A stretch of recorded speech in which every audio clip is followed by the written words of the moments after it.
Now, I think this is really clear, right? AI is a very game changer. I'm sure you're hearing a lot of that narrative inside your company as well as in conferences like this. And you're always obviously scratching your head. Now, what is it going to change? What are the things that's going to change? Honestly, it's going to be a lot. I think the way we think about it is that there's fundamentally a lot of things, whether it's in business processes, your employee productivity, things like that. It's going to have that kind of impact. And obviously, the narrative out there is also around jobs and skills as well, because businesses are worried, leaders are worried if workers are going to be replaced and the skills are not catching up in terms of what the competition landscape is going to look like. Now, what I like to share is a little bit around the opportunities itself and look at some of the survey results that we did across Asia Pacific. And it's very clear, I think there's a lot of optimism that, hey, there is going to be a lot of new and innovative products and services that organizations are going to be building, or they are going to be infused with AI in some aspects of the service or of the products itself. And that's the opportunity that lies above us. And you can see from that stats. But at the same time, I think this is one of those that it's also a thing that business leaders in companies talk about, employee gains itself. So, however, I think that flip side of that is always about, hey, is jobs going to go away? Am I going to be replaced by a robot or something like that? But I think the way to think about it is really about how AI is coming to augment a lot of the tasks that we do in our organization. So I'll give you one example. One thing we really like to share with a lot of our customers and partners is how our finance department has really transformed itself. So if you run a business and you have a lot of finance people that are crunching Excel spreadsheets, hope you guys love Excel. Yeah? We used to have, and this is a stats that we pulled together, on a given month, about 800 finance professionals just crunching through spreadsheets and assembling numbers and all that. And over the last, I would say probably about last 3 to 4 years, we've used quite a fair bit of our own technology, our own AI machine learning to be able to do some of that. And we've reduced it to 2 data scientists. So you say, oh, what's going to happen to the 798 finance professionals? Well, we were able to redesign a lot of their work and a lot of their tasks for more higher value added analysis and interpretation of not just what happened in terms of the financial results itself, but some of the thinking ahead for the businesses as they think about their strategic investments when they look at the numbers. So these are some of the opportunities that's afforded by technologies like AI.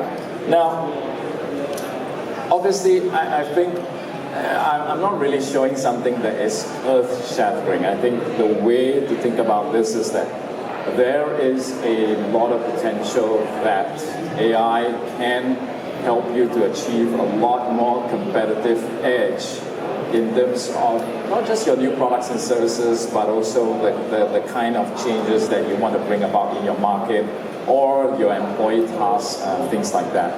And I think it's good to say that 80% of the organization really believes in that. And then as we move forward, one thing I'd like to just really kind of put it out there is that at Microsoft, we have this view of this vision of the intelligent cloud and the intelligent edge itself. Now, civilization has always run on data, whether is it the first library that was built to the mega data centers that runs around the world today, housing organizations, governments, all the data that's out there. That's the cloud itself. But at the same time, a lot of the activities is also happening at the edge. Whether is it in schools or whether is it in venues like this, data is being collected, data is being analyzed. So the edge needs to be just as intelligent as the cloud itself. How it interconnects and how it shares the data, and at the same time provide insights for all the workers that's really looking at how do you improve, for example, a certain machine, like for example what we did with Starbucks and their coffee machines that's in the coffee shops itself. So those are the kind of scenarios that we believe that we're in this technology landscape of the intelligent cloud and the intelligent edge itself. Now, so Microsoft's investment in AI here in Asia Pacific is huge. It's been going on for decades, and we have these sets of organizations that are really looking into very new research investments and things like that. And this has really paid off for us. So if you think about some of the capabilities, we have the industry-leading capabilities in terms of whether it's speech-to-text, computer vision itself. So some of the records that were broken by our researchers, our scientists, in this particular space. Now, but at the same time, we're not really about celebrating these achievements.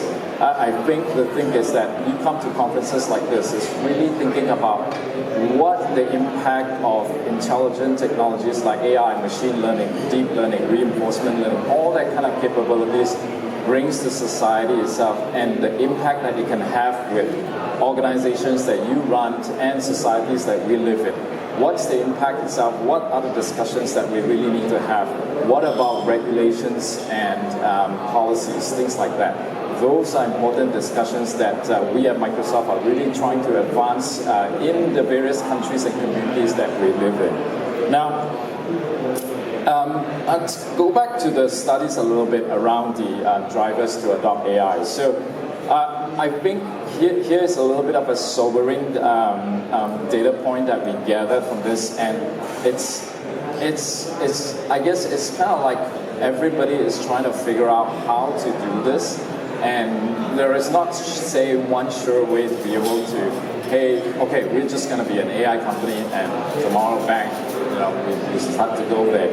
But I think at the same time, it's not a time to be waiting for something to happen or waiting for your business models to be disrupted by a competition who have leveraged that technology and really think about how they can disrupt that particular industry that you operate in. So, and I think the way that when we talk to the businesses around Asia Pacific itself, we see that these are some of the top drivers when they think about adopting artificial intelligence into maybe the business processes or the tasks that the employees are doing, things like that. How do they harness that technology and be able to infuse that and perhaps make it as less disruptive as possible in terms of the employee task, for example. But I think you see like things like customer engagements or maybe productive employees.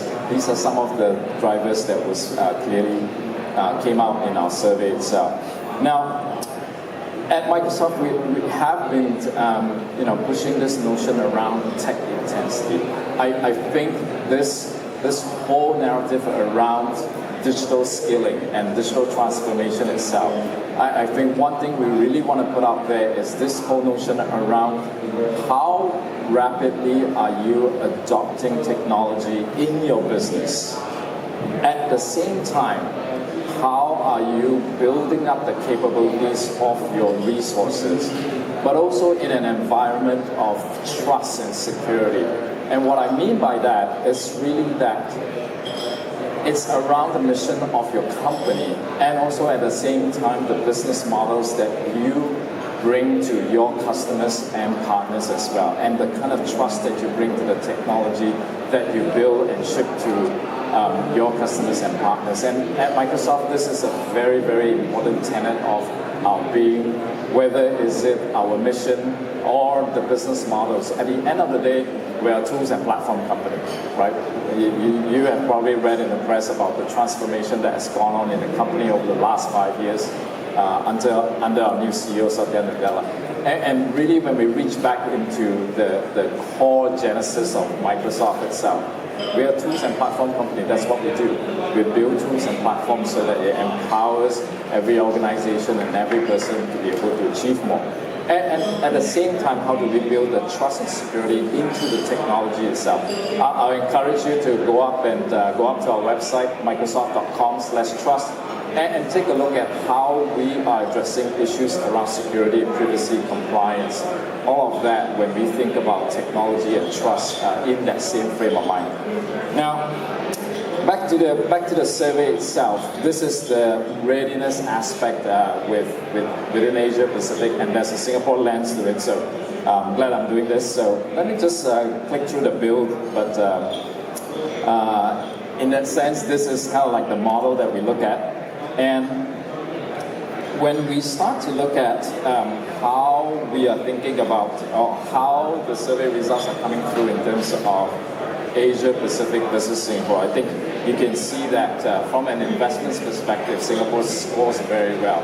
And we are very good in terms of bringing the awareness, not only just in the technology itself, but also the kind of investments, whether it's in the ecosystem, whether it's in the startups like Steve from SG Innovate is going to talk about later on. It's amazing. I think this is such a hotbed of all these activities that's going on. But what's interesting is that from a strategy and capabilities and infrastructure and data standpoint, it's not doing so well, right? As compared to the leaders that we have identified within Asia Pacific itself. So in some ways, it's a little bit of a call to action. It's a little bit of self-reflection that we need to do here in Singapore on what can we do better in terms of our strategy, in terms of our human resource capabilities itself. It's not just the technology itself. I think the very big important part is the human element. And that, I think, is really the core of what we as an industry need to really come together to address, because at the end of the day, the machines cannot be replacing the humans. It cannot, I'll say it again, it cannot degrade our human dignity, right? We have the ability to create art. We have the ability to rationalize a lot of different things, and to expect a machine to be able to do that, it's not realistic, at least I hope in my generation, but who knows, right? Now, I think when we look at who are the leaders, and you see some of the apologies for that small little print itself, I think we see that there is only a very small percentage of leaders who have infused these into their strategy, these technologies, but also the thinking around that into their business processes and all of that. Gives you there's a huge amount of followers out there that's really kind of watching and see what's happening in this space. But I here as well, encourage you to really think about scaling up the workforce. You can work with your teams to think about, for example, what does artificial intelligence mean I'll end my presentation and later on I guess we have a stand run and how does it impact your businesses in the next coming years itself. Now, so you're all leaders of your own industry, of your own organization. So when you think about what makes the difference, I think these are the kinds of attributes that we have been able to suss out from the study itself in terms of the different capabilities that a leader in those organizations exhibits, right? So I think that's a very big part of it. I'd like to point out number 4, for example, in-house capabilities of developers and specialists and data engineers. Look, at the point in time, technology is becoming, in many ways, easier and easier to use, easier and easier to learn. And there is the ability for you to be able to even bring up citizen developers, citizen data scientists. These are some of the things that we talk about. Putting the right tools and platforms into the hands of people who are able to do that data analysis that they need to do that. Without a computer science degree, it doesn't really matter, right? So I'm going to jump through ahead real quick. There's quite a fair bit of information here, but at any point in time, I think some of our teams may be engaging you in some of these discussions as well. I'd like to just quickly go through in terms of the barriers, in terms of adoption. So leadership, tools, and skills itself. Lack of top leadership. These are some of the challenges that our organizations face when they think about adopting AI into businesses itself. And I think what's also critical is the kind of learning opportunities and skills and curriculum or anything like that that helps to empower the employees to be able to learn more about this particularly important development here in our technology landscape. And cultural traits as well. This is also another aspect when we think about what's the difference when we compare it across business leaders and workers, the empowerment to employees, as well as the collaboration when we think about partnering across organizational boundaries. How do you bring together business people? This is not a IT problem. This is not just your data scientist team's problem. Right, this is a whole organization challenge that you will have to undertake itself. Now, and I will re-emphasize this again and again. It's really about how these technology come in and augment our jobs and not just displacing the whole entire category of jobs itself. I think this is really the greatest opportunity that we have to really think about how each of those tasks that your employees does can be augmented with AI and be able to do that. We have done so with our finance community, our HR as well. So a lot of times when customers engage with us, I say, don't talk to me, talk to my finance guys, right? They will be able to talk to your finance guys and give a real good feel about how they have been helping to run our business and transforming their job and tasks like that. Skills for an AI future in 3 years. So this is an interesting one. I'll just let the animation play a little bit. And let you have sense. So the purple ones is the top skills that are demanded by business leaders. And the orange ones, it's where the gaps are. Interestingly, where the gaps are is adaptability, creativity, digital skills. I think when the adaptability aspects of it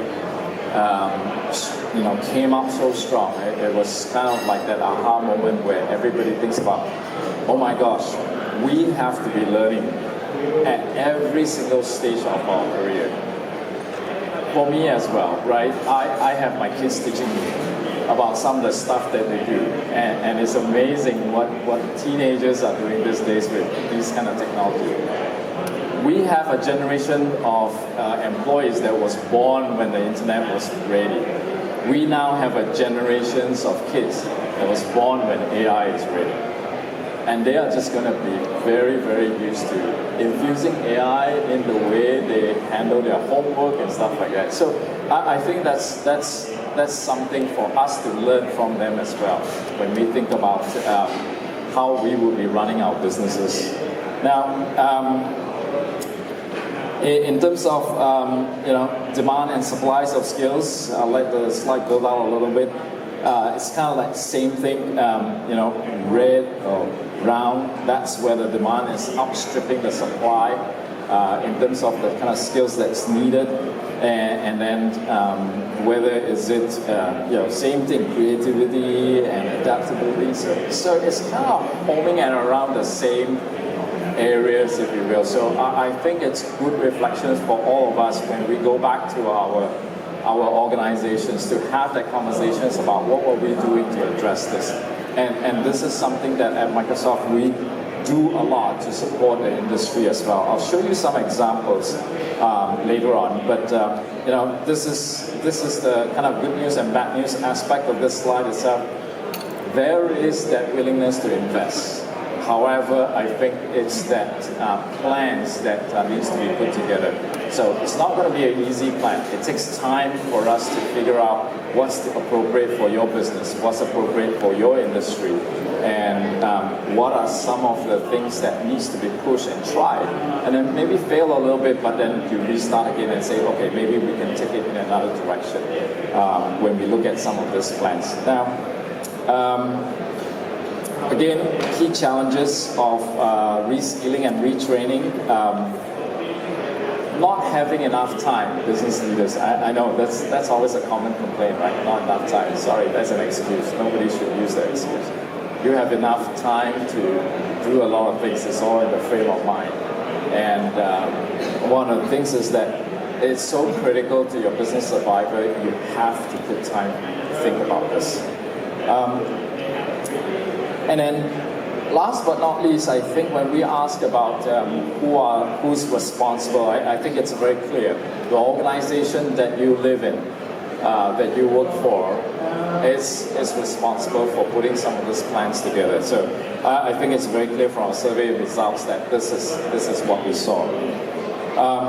I want to show you this video. This is something that we did in many ways to help a lot of organizations at the C-suite level, at the board of directors level. It's a partnership we did together with INSEAD around this an online course called AI Business School. I'll let the video roll. AI Business School empowers business leaders to lead with confidence in the age of AI. I really encourage you to be open and curious about AI, about its impacts, about its possibilities. AI Business School is a series designed to help organizations address the opportunities and challenges when adopting AI. Featuring perspectives from industry leaders successfully embracing AI. Start small. It gives you a view of what's Microsoft efforts in this space, and this is something that we do locally here as well. Our commitment in scaling up the workforce over here, our partnership with AI Singapore, for example. So with that, I'll end my presentation, and later on, I guess we have a panel, and we'll take questions and answers. Thank you very much.